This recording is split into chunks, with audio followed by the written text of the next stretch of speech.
is the most excited alumni speaker in the history of MAPP Summit. Elaine O'Brien. I appreciate Elaine for her kindness.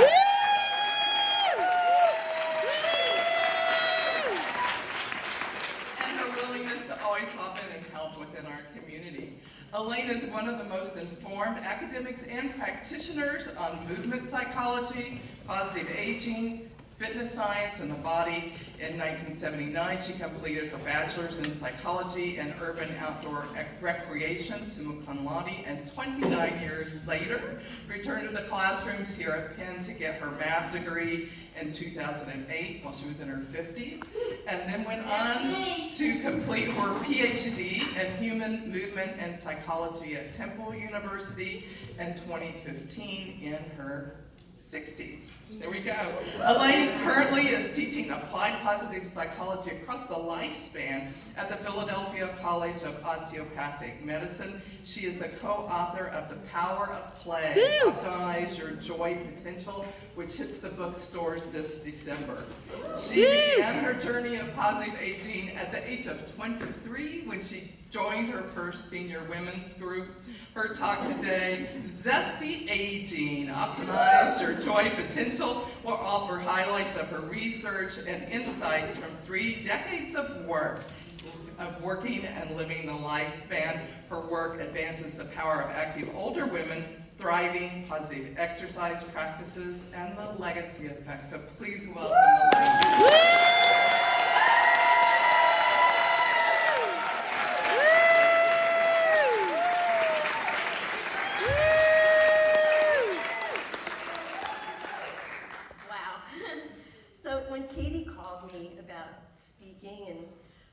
My first thought was I started to cry because it was tears of validation and joy to be before the people who I care about so much in the world. And Marty, happy 80th birthday celebration. What a great honor to be with each of you. So thank you so much. The second thing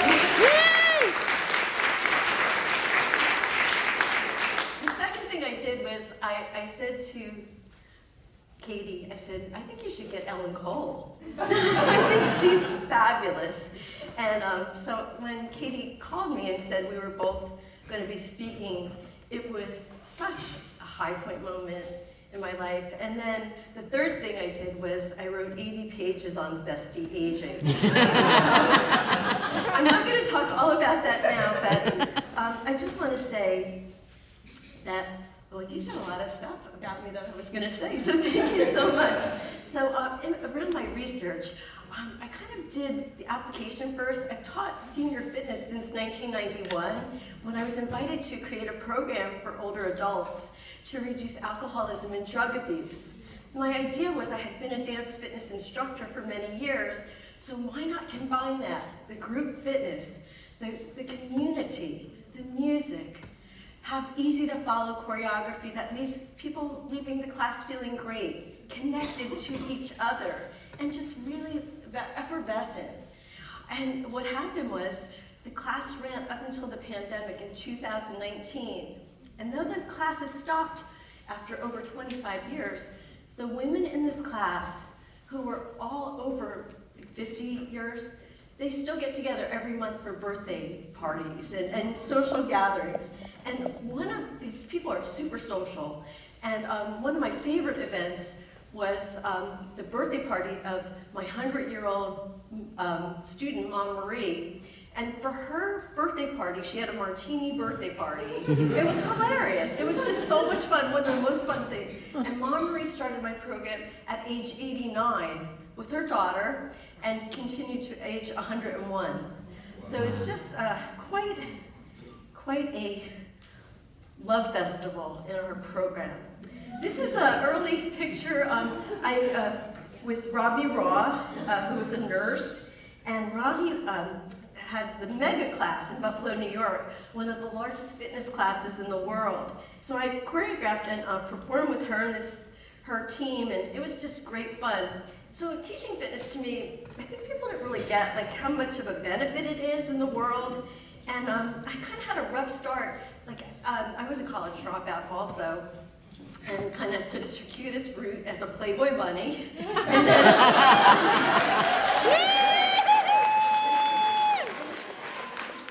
cross-country camping with my friend, and then came back and went to my high school guidance counselor. So this post-high school, and he said, well, I knew about a job at King College. So I went to King College, and I actually graduated again in '79. I'm dating myself, and I might as well get it out here, Ellen. So I don't know if I said this already, in 9 months I'll birth my 70th year. But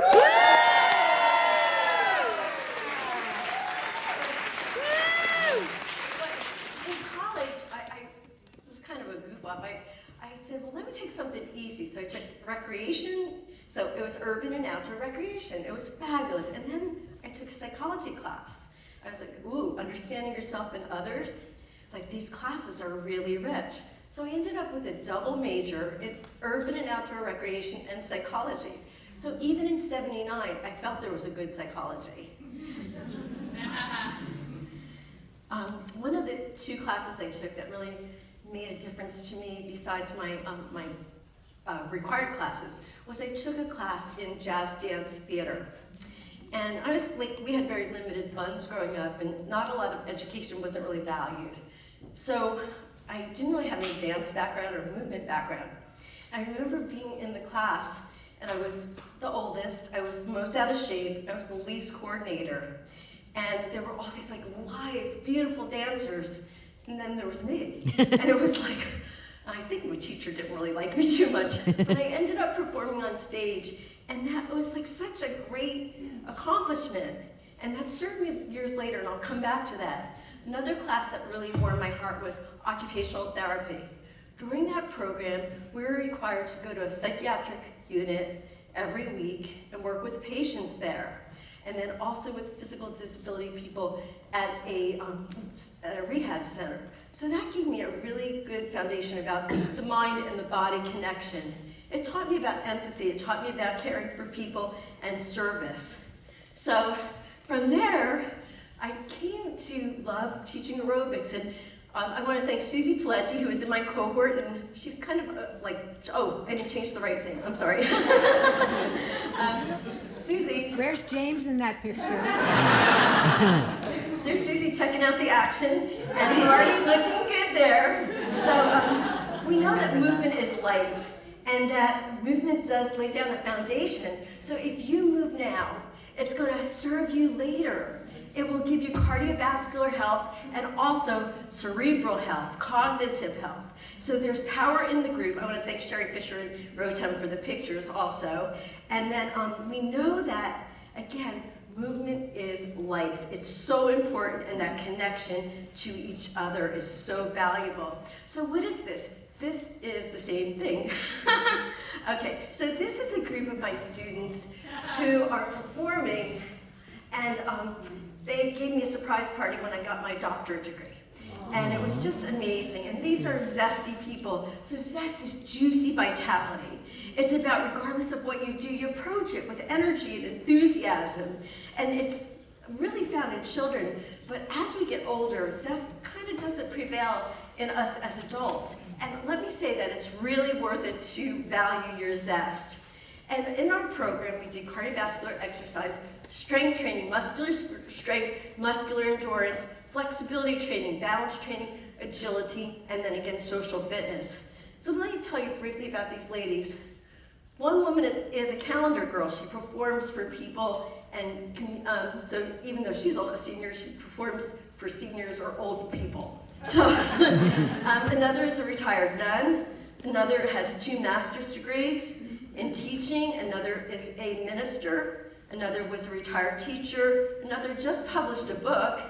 And one woman, sadly, whose husband passed after being sick from 9/11, she came up to me after he had passed, and she hugged me and she said, Elaine, she goes, I want you to know that I was able to take care of my husband at home, and because I had the strength to move him. I had the ability to love him up as he wanted to be. So this is actually a picture of the first group I taught, this is an award-winning program that I created in 1991 again to reduce alcoholism and drug abuse. The program again ran from 1991 to 2019.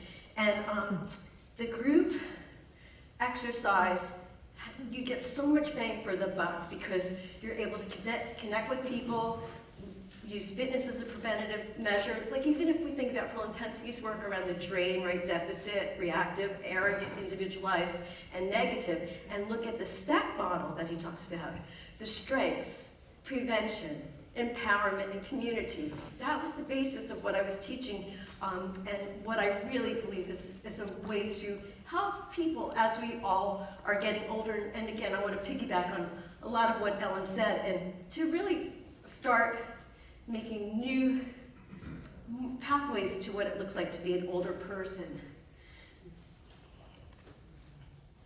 Okay. So we all live and work in groups, so why not make the group an explicit focus? So what I did is I did research on the students in the class. So the application came first and then the research.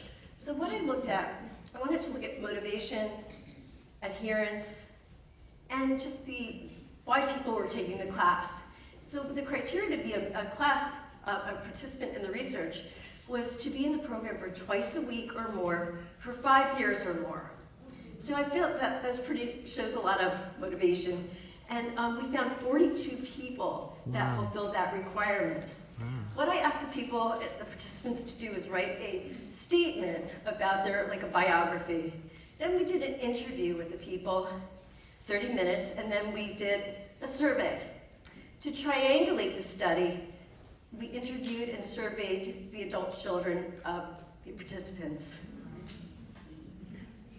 The participants found that the adult kids substantiated that the participants were really energized, vibrant, contributing to the world, contributing to their family. And they were self-determined in their life and on the dance floor. So they had lots of zest, lots of energy. I wasn't going to talk about this, but I'm going to. So about the time that this happened, when I was defending my doctoral work, my mother went into a crisis and had to be hospitalized for a psychiatric, and she's been in memory care for 7 years.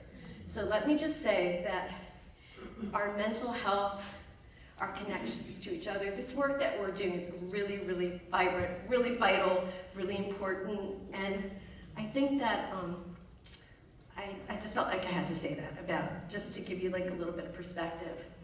What I found was we did a word cloud, and thanks for talking about that. We did a word cloud from the participants' children about their mother, and these are some of the words. My hope is that this research can offer insights that will inform others about the important benefits to create active programming for older adults. As you can see, they were caring, social, positive, and active. Additionally, we have some quotes from the people. This program was a major bridge during a difficult time for my mother, during my father's terminal illness, death, and her ability to recover from that time. Another one, my mom has never been much of an athlete. I'm pleased that this program has made her want to exercise and has given her a connection with other women. And this was his son writing about the social benefits of his 80-year-old mother.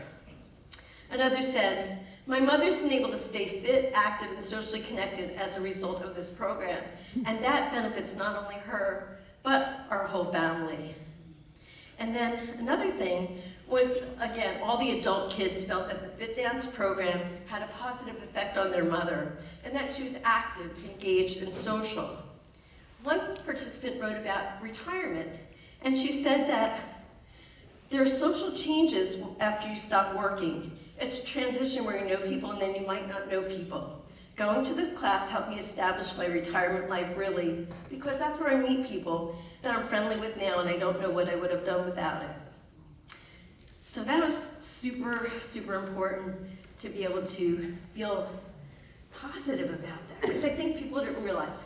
So this is a program I finally got to get back to class, teaching a program, Splash Dance, what a feeling. This summer. So water fitness, I've talked to Marty about this, vertical water fitness. So if you're doing things, so it's non to low impact, you can get a great fitness benefit, protecting your body, and there's so many properties of water.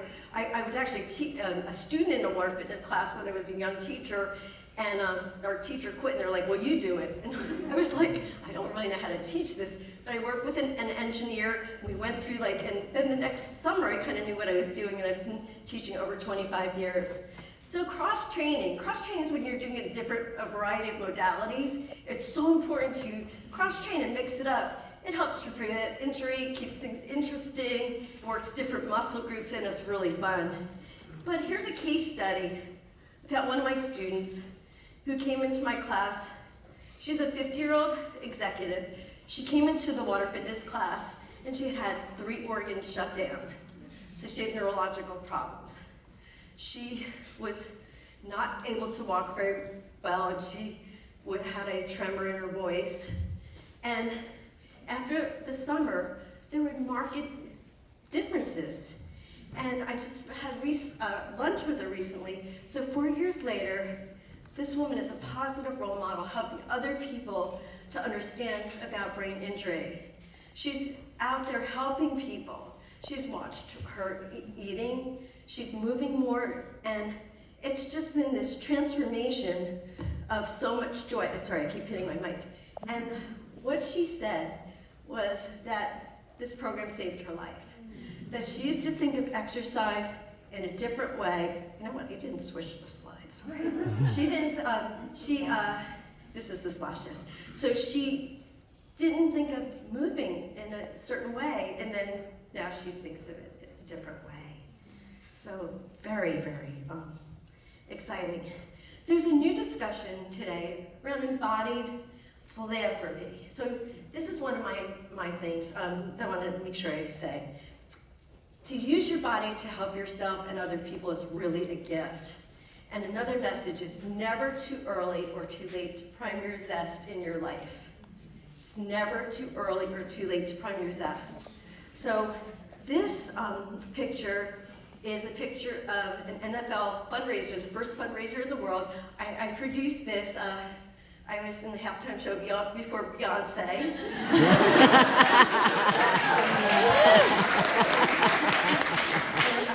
So the idea was to get a team of dancers. This was when I was kind of newer, before I started working with seniors.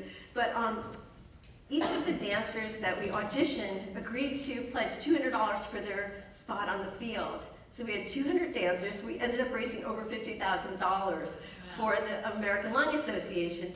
And this program was adopted nationally and raised over $6 million.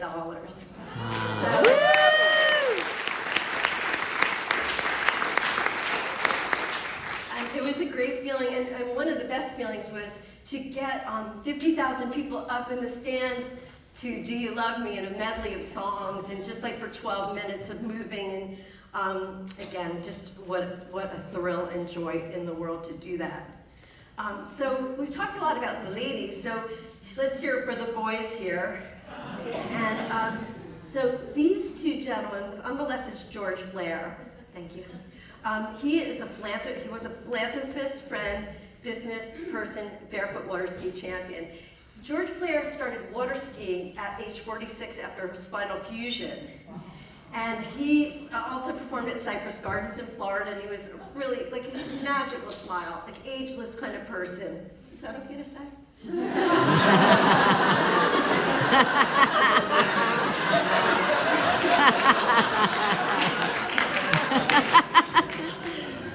I miss him. I miss George Blair's energy.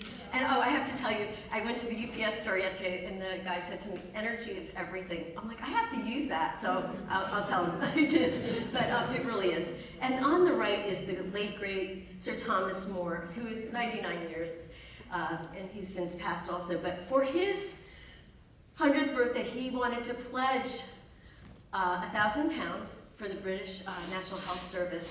And what happened was, he ended up raising 30 million pounds, the largest amount raised by an individual ever.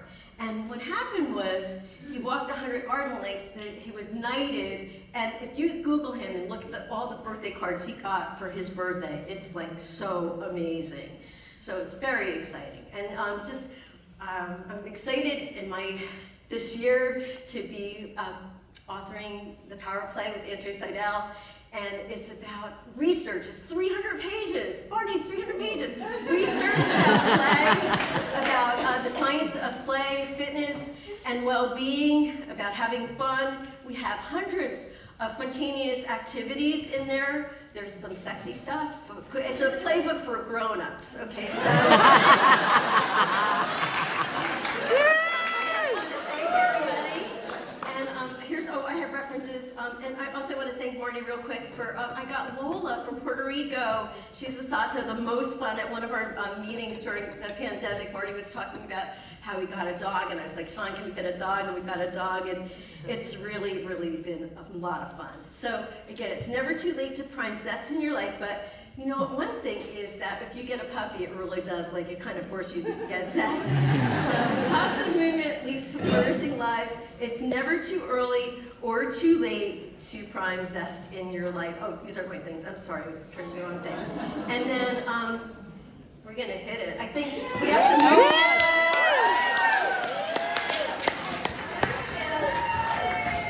Now we've got this, right?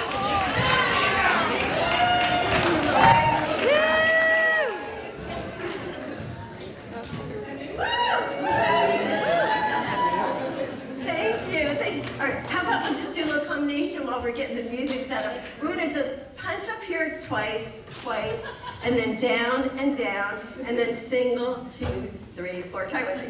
Double, and then singles. Single, 2, 3, single.